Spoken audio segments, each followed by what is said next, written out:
Hindi nakapagtimpi ang aktres na si Jessie Mendiola sa TikTok trend ngayon patungkol sa yumaong aktor na si Rico Yan. Matatandaan kasing dinudumog ngayon ng mga tao at vloggers ang puntod ni Rico Yan, nagvi-video at nagpapapicture na tila ba ginagawa nilang content ang yumaong aktor. Parang naging tourist spot din daw ang puntod ni Rico sa Manila Memorial Park. Although pwede naman talagang bumisita ang mga fans ng aktor, iba yung genuine na pumunta ka doon dahil gusto mo siyang alalahanin kaysa sa pumunta ka lang doon for content and clout. Kaya naman talagang napikon ang aktres na si Jessie Mendiola sa ginagawang ito ngayon ng mga netizens. Tinawag niyang social media addicts ang mga tao na nagpupunta lang daw doon para sa likes at views. Tila wala na din daw decency at respeto ang mga tao ngayon. Narito ang kanyang naging pahayag. Wala na bang magawang matino ang mga social media addicts? Konting respeto naman sa namayapa at pati na rin sa pamilya ng yumaong? Susme, lahat na lang ba para sa likes, followers and views? Nakalimutan na yata ng mga tao ang salitang respeto.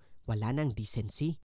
Although may point naman dito si Jessie Mendiola, sa ngayon kasi ay suportado ng pamilya ni Rico Yan ang mga pagdalaw ng mga tao sa puntod nito. Ayon sa naging statement ng kapatid ng aktor na si Bobby Yan, welcome daw kahit sino na bumisita, maski ang mga Gen Z na hindi naman naabutan si Rico. Pero kung nakakaabala na daw ang trend na ito sa mismong Memorial Park, tsaka na daw sila maghihigpit. Narito ang kanyang naging pahayag. It's nothing to be concerned about for now. We welcome po anyone from anywhere. We support all generations. Rico's heart was for the youth. I imagine Rico won't turn Gen Z away at all. If our caretaker says it is getting bothersome to our neighbors or otherwise in Manila Memorial Park, I shall reach out na po at once. Samantala, ang dating nobya naman ni Rico Yan na si Claudine Barreto ay hindi pa nagbibigay ng reaksyon sa panibagong TikTok trend na ito. Pero for sure daw ay support din si Claudine dito dahil mas nagiging aware ang mga tao sa yumaong aktor. Matatanda ang pumanaw si Rico Yan noong taong 2002 sa Puerto Princesa, Palawan. Ang official findings ay dahil sa bangungot. Marami ang nangihinayang dahil isa si Rico Yan sa pinakagwapo at pinakasikat na artista nung panahon na yon. Jowa niya din si Claudine at the time at posible pa ngang magkatuluyan daw sila kung hindi pumanaw si Rico. Samantala, narito naman ang naging komento ng mga netizens. It's getting out of hand to be honest. Ang lala na. Yun nga, cringy na at disrespectful. Baka gatasan pa yan ng husto ng vloggers same kay Diwata. Di ko talaga gets. Napupunta pa talaga dyan.